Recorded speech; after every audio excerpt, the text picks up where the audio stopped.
Okay, I'm recording right now. Okay. We'll get going. Hi, Grace. How are you? I'm good. How are you? Good. Thank you so much for asking. How have you been during this COVID-19 craziness? There's been ups and downs for sure. There's days when I don't want to do anything, but I don't know. I'm kind of trying to find silver linings because I know I have it better than some people, and so I want to make the most of this time and use my downtime well. That's good. So how old are you right now? What grade are you in? I'm 17 and I'm a junior in high school. So how does it feel not completing your junior year in high school and having to do it online? Really strange. It's really strange. I'm happy that I'm not a senior because that's just a lot of sentimental moments and milestones that I'd be missing out on, but it still is not fun missing out on seeing the people that I care about and doing all those things, especially end of the year things. Yeah. What kind of things would you normally be doing? Prom and grad parties and graduation and yeah, basically that. Friend stuff and parties and stuff. Yeah. Mm-hmm. So what's it like doing your homework online? It's really weird having to be self-taught because I am a very interactive learner. And so it's kind of hard to not have people in a classroom to bounce things off of or confirm my understanding with. But yeah, it's been a learning curve, but it's okay. Do the teachers provide you videos or mostly reading assignments and papers and stuff? Only one of my teachers provides videos, but I don't know, it works out. It's a weird time. So how do you keep yourself positive? When you're looking for those silver linings, what do you do? Or do you have any tips that you can give us?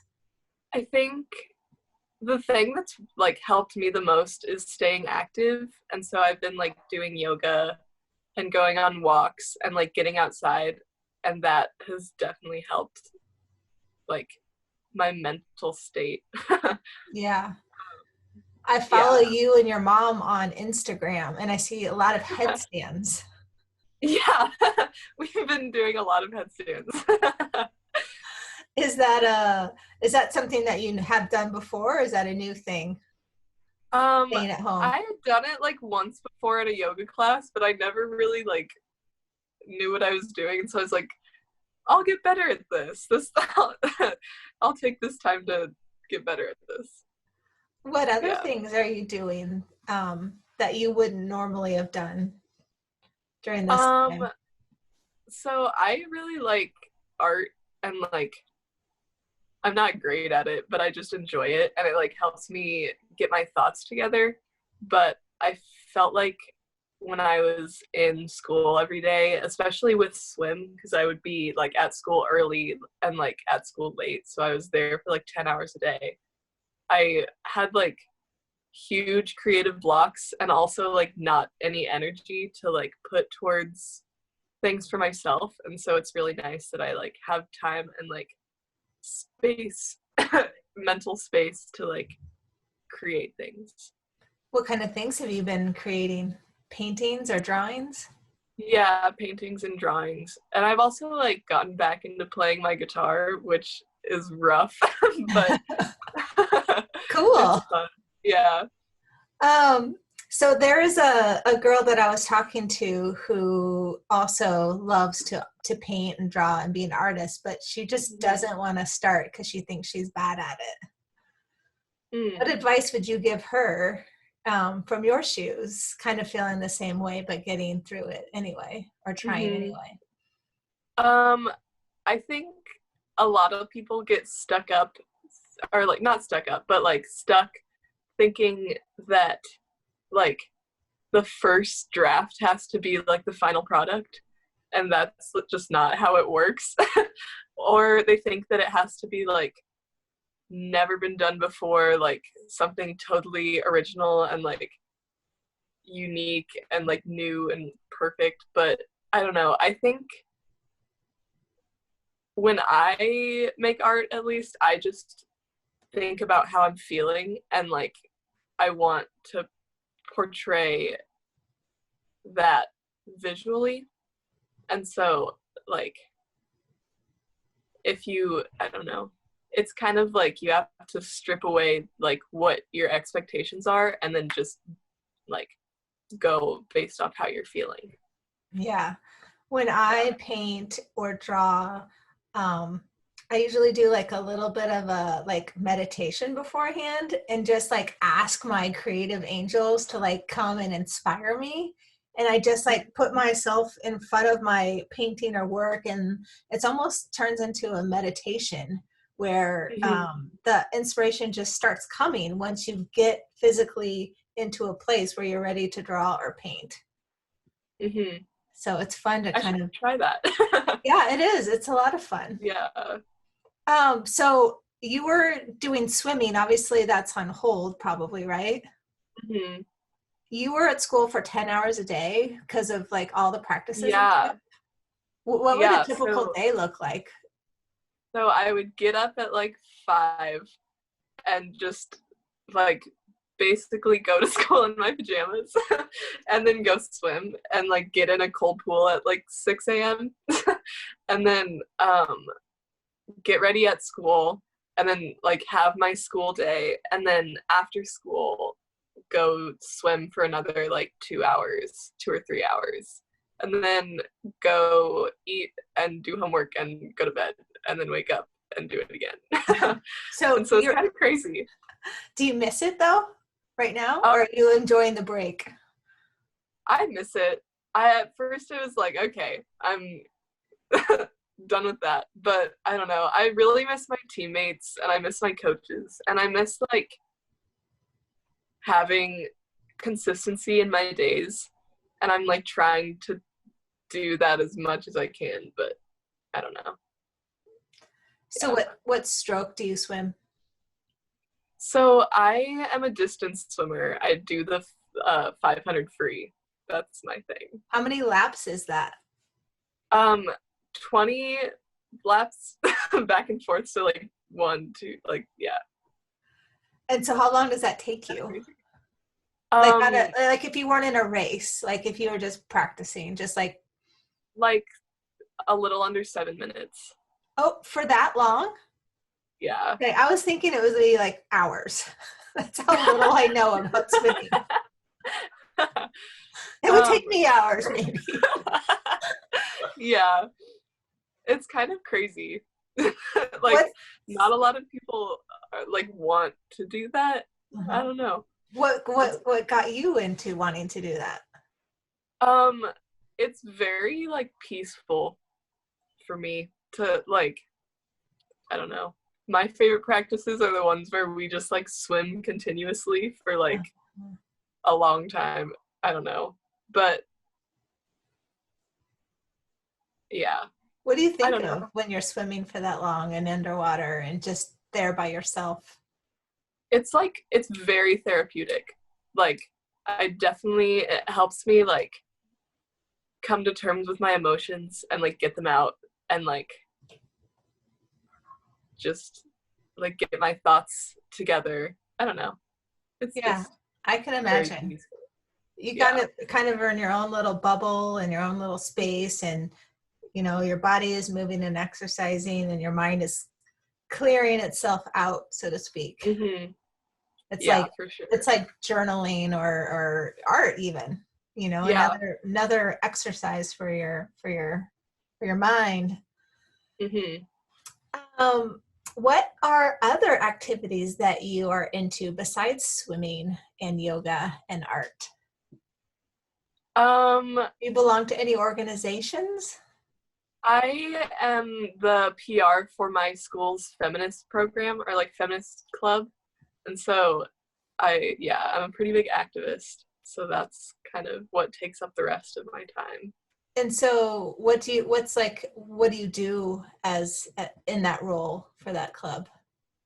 So I like communicate with other clubs and like help organize events and do like social media and like social presence and stuff for the club.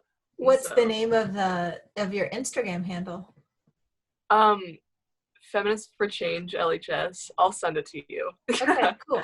Yeah, cool. I'd love to follow it. Yeah. So what's like the overall mission, or what are you currently working on with the group?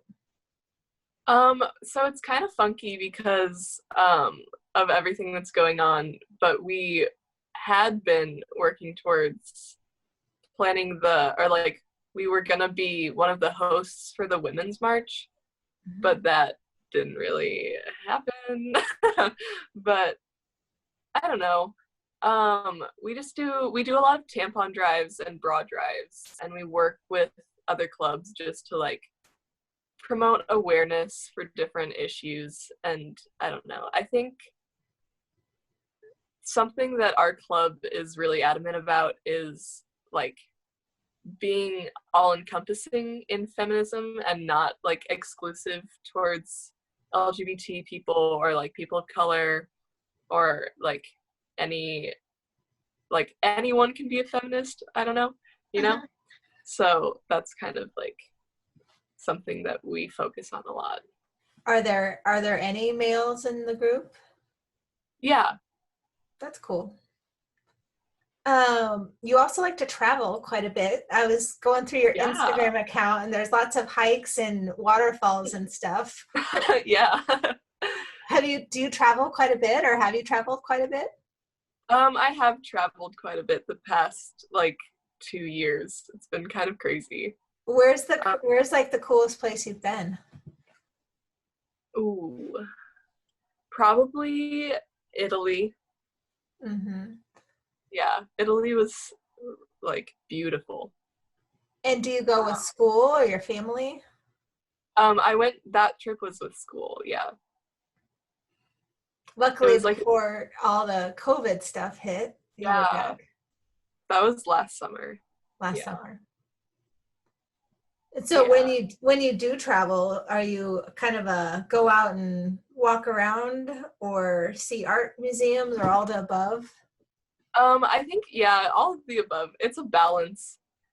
I think like something that I like to do is like get to know the place and like the culture, because everywhere you go has a different like norm and like culture about it, and it's really interesting to just like submerge yourself in that, even if it's like California like is totally different from Nebraska, you know.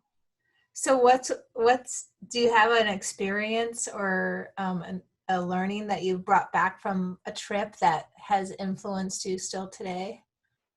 So I have gone to Guatemala twice on service trips and like with my church group, but we basically just go to like build houses and like help the people there.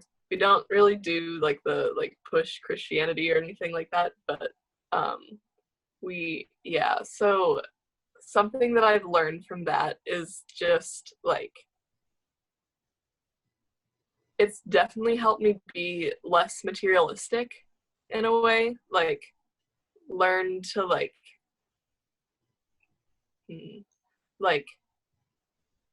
be happy with what I have and like be thankful for the people around me and not just like what they can do for me, but just them as people. And that's been big. Did you and also sorry and also like language barriers and like that doesn't matter.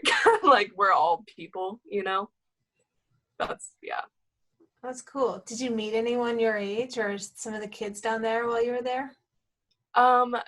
most of the kids that we met were like younger, like elementary school age, but yeah. And so what are they going through right now? Like, what's the overall vibe, and what kind of needs do they have? So it's basically just that, okay, their government is like kind of funky right now. It's like not the best, and so what they're struggling with is, I don't want to say something that's like incorrect because I haven't like been updated on like information, but like last time I was there, the issue was like an unjust government, and so yeah, and just a lot Lots of of poverty. Yeah. Yeah. Yeah, that's hard. You talked a little bit about a little bit of insecurity or self-doubt when you do your art. Like in general, when you have self-doubt or some insecurities, I'd love to hear what you mentally say to yourself to kind of give yourself that push to try new things and to maybe do something that doesn't feel as comfortable to you as you would hope it would. So I just like think to myself about everything that I've already overcome, and like how big of a like boulder that seemed to be at the time, and like that now it's like nothing, and that, or like even the times that I have failed and that it's like ended up being fine. Like that is a good reminder that like I'll overcome and it'll be okay. Oh, that's great. I love that. So and then the podcast name is Girl Brave. So I've always loved to ask all my friends that I interview on this podcast, what's your definition of being brave, and do you think you are brave? My definition of being brave is doing what feels right for you, and being true to yourself even when that's not what everyone else is doing or saying. And I don't think it's necessarily like being like going out and like being like this, doing like big things. It's just doing what feels best for you, like, because it's hard to like stay true to yourself when there's people telling you that that's not right. And so that is what I would define brave as. Do you And I think I'm brave. I think you're brave too. That's cool. Do you think that people, those voices that are people telling you what they think you should do you feel like that's maybe what you're thinking that they're thinking, or is it mostly like peers, like your friends, or do you feel like it's mostly adults that are giving that vibe? I think it can be anyone, but like it only really matters if you let it. Like if you internalize that, and if, I don't know, if you don't let those voices be loud, then they won't be loud. Mm-hmm. Have you found a way to just quiet those voices, like to just ignore it? I mean, it's easy to say to do. Sometimes it's hard to like stop thinking about it. Yeah, it's easier said than done. But I think just like I've had to prove to myself that like what I think matters. Like, and it takes experience, and it takes like coming to terms with those fears and those thoughts. And I think just as long as you're like actively aware of yourself and how you're feeling, then it'll come. But yeah, it does take time. It takes time. It takes practice, like you said. Mm-hmm. I think being vocal and saying, for me, the way I still deal with that, I think for me, and what I try to do more of is just say exactly what I think, even if it's different from what I know that the other person I'm talking to thinks. because I feel like I've always wanted to be an agreeable person and you know, have everyone like me the way they think I should be. And so being able to just speak up more and say out loud that I disagree or I think something else helps me. Yeah, for sure. Well, gosh, I totally appreciated talking to you today. Aw, I hope you get back to your pool at some point soon. And do you have any trips on the horizon for next year? I think I'm going to Calgary this summer, but I don't know. We'll see. Well, I wish you luck and send me the link to that Instagram page. I will. Thank you. Okay, thank you.